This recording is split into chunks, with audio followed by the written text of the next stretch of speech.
বন্যা পরবর্তী পুনর্বাসন কার্যক্রমের অংশ হিসেবে ক্ষতিগ্রস্তদের 10,000 মুরগির বাচ্চা দিচ্ছে কাজী ফার্মস। এর বিতরণ কার্যক্রম পরিচালনা করবে শেরেবাংলা কৃষি বিশ্ববিদ্যালয়ের বৈষম্য বিরোধী ছাত্র আন্দোলনের শিক্ষার্থীরা। এ উপলক্ষে বৃহস্পতিবার এক অনুষ্ঠানের আয়োজন করা হয়। বলা হয় 10,000 মুরগির বাচ্চার মধ্যে 5,000 দেয়া হবে ফেনীর সোনাগাজীতে, আর বাকি 5,000 দেয়া হবে কুমিল্লার বুড়িচংয়ে।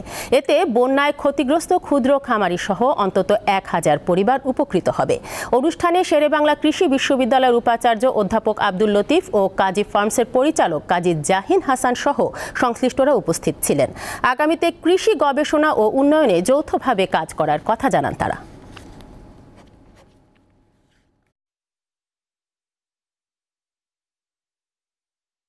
5,000 মুরগির বাচ্চা দিলে হয়ে যাবে, তো সেখানে তারা 10,000 মুরগির বাচ্চা দিয়েছে। তা আমরা আরও খুশি। বাংলাদেশের এই বন্যা দুর্গত মানুষের জন্য, সেই রিজিয়নের জন্য আমাদের এই ক্ষুদ্র প্রচেষ্টার মাধ্যমে মানুষের ভাত, সবজি এবং অন্যান্য যে প্রোটিনের উৎস কিছুটা হলে আমরা এই ঘাটতি পূরণ করতে পারবো ইনশাল্লাহ।